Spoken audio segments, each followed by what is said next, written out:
Price Lord. ஆண்டவராகிய இயேசு கிறிஸ்துவின் நாமத்திலே உங்களை அன்போடு வாழ்த்துகிறேன். மீண்டும் ஒரு மனமகிழ்ச்சியான காலை வேளையிலே கர்த்தர் நம்மை கொண்டு வந்திருக்கிறார். இந்த நாள் நமக்கு இனிதான நாளாய் அமையட்டும் என்று நான் உங்களை வாழ்த்தி, வேதத்திலே யாத்ராகமம் 14ஆம் அதிகாரம் 14ஆம் வசனத்துக்கு நேராக நம்முடைய வேத பகுதியை திருப்பிக் கொள்ள போகிறோம்.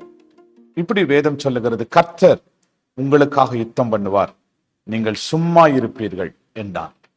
மோசே இஸ்ரவேல் ஜனங்களை பார்த்து சொன்ன ஒரு அழகான வார்த்தை, கர்த்தர் உங்களுக்காக யுத்தம் பண்ணுவார், கர்த்தர் உங்களுக்காக யுத்தம் பண்ணுவார்.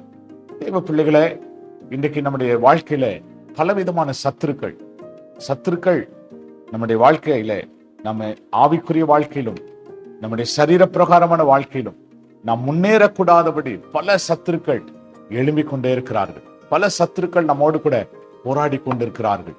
இஸ்ரவேல் ஜனங்கள் புறப்பட்ட போது அவர்களுக்கு விரோதமாக எகிப்தியர்கள் இஸ்ரவேல் ஜனங்களுக்கு விரோதமாய் வந்தார்கள்.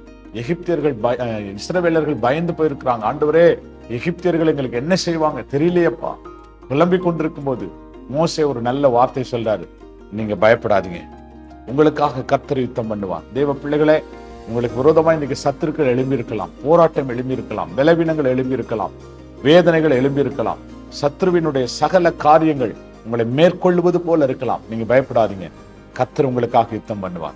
நமக்காக யுத்தம் பண்ணின கர்த்தர் நிச்சயமாக இன்றைக்கு உங்களுக்கு யுத்தம் பண்ணுவார். இதுவரைக்கும் யுத்தம் பண்ணி நம்மை நடத்தி ஆசீர்வாதமாய் கொண்டு வந்தார். ஆகவே நீங்க பயப்படாதீங்க, கர்த்தர் உங்களுக்காக யுத்தம் பண்ணுவார். நாம சும்மா இருக்கணும். ஸ்தோத்திரம் பண்ணிட்டு, ஆண்டவரே இந்த காரியத்தை நீங்க பாத்துக்கங்கப்பா அப்படின்னு சொல்லி நம்ம கர்த்தருடைய கரத்துல விட்டு கொடுக்கும் போது கர்த்தர் நமக்காக யுத்தம் பண்ணுவார். ஜெபம் பண்ணலாமா? நல்ல ஆண்டவரே, இந்த அருமையான வேலைக்காக நாங்கள் நன்றி செலுத்துகிறோம். எங்களுக்காக யுத்தம் பண்ணுகிற கர்த்தர் எங்களோடு கூட இருக்கிறீரப்பா. எங்கள் ஆவிக்குரிய வாழ்க்கையில, எங்கள் ஆண்டவரே ஸ்தோத்திரம், எங்க சரீர பிரகாரமான வாழ்க்கையில எங்கள் முன்னேற்றத்துக்கு தடையாயிருக்கிற எல்லா சத்துருக்களை அழித்து, ஆண்டவரே எங்களுக்காக நீர் யுத்தம் பண்ண போறதற்காக ஸ்தோத்திரம். தொடர்ந்து நம்முடைய கரம் எங்களோடு இருக்கட்டும். இயேசுவின் நாமத்தில் வேண்டிக் கொள்ளுகிறோம் எங்கள் நல்ல பிதாவே. ஆமென், ஆமென், ஆமென். Praise the lord. God bless you. கர்த்தர் உங்களை எப்படியே ஆசீர்வதிப்பார். ஆமென்.